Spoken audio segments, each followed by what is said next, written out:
पांडव ने अपने मरे हुए पिता का शरीर का मांस क्यों खाया था, जानिए। आज हम आपको महाभारत से जुड़ी एक घटना बताते हैं जिसमें पांचों पांडव ने अपने मृत पिता पांडव का मांस खाया था। उन्होंने ऐसा क्यों किया, यह जानने के लिए पहले हमें पांडव का जन्म के बारे में जानना पड़ेगा। पांडव के 5 पुत्र युधिष्ठिर, भीम, अर्जुन, नकुल और सहदेव थे।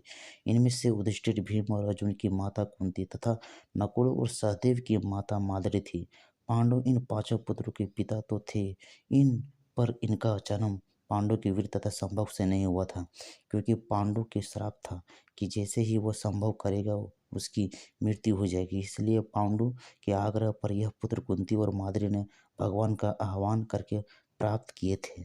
जब पांडु की मृत्यु हुई तो उसके मृत शरीर का मांस पांचों भाइयों ने मिल बांट कर खाया था। उन्होंने ऐसा इसलिए किया क्योंकि इस समय पांडु की ऐसी इच्छा थी, क्योंकि उसके पुत्र उसके वीर से पैदा नहीं हुए थे। इसलिए पांडु का ज्ञान कौशल उसके बच्चों में नहीं आ पाया था। इसलिए उसने अपने मृत्यु पूर्व ऐसा वरदान मांगा था कि उसके बच्चे उसकी मृत्यु के पश्चात उसके शरीर का मांस मिल बांट कर खा ले, ताकि उसका ज्ञान बच्चों में स्थानांतरित हो जाए।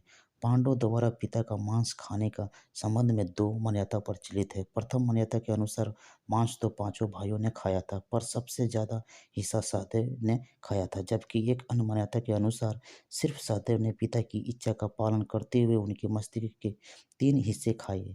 पहले टुकड़े को खाते ही सहदेव को इतिहास का ज्ञान हुआ, दूसरे टुकड़े को खाने पे वर्तमान का, और तीसरे टुकड़े को खाते ही भविष्य का।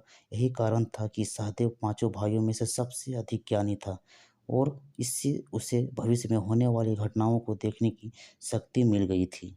शास्त्रों के अनुसार श्री कृष्ण के अलावा वो एकमात्र शख्स सहदेव ही था जिसे भविष्य में होने वाले महाभारत के युद्ध के बारे में संपूर्ण बातें पता थी। इसलिए श्री कृष्ण को डर था कि कहीं सहदेव यह सब बातें औरों को न बता दे। इसलिए श्री कृष्ण ने सहदेव को श्राप दिया था कि यदि उसने ऐसा किया तो मृत्यु हो जाएगी।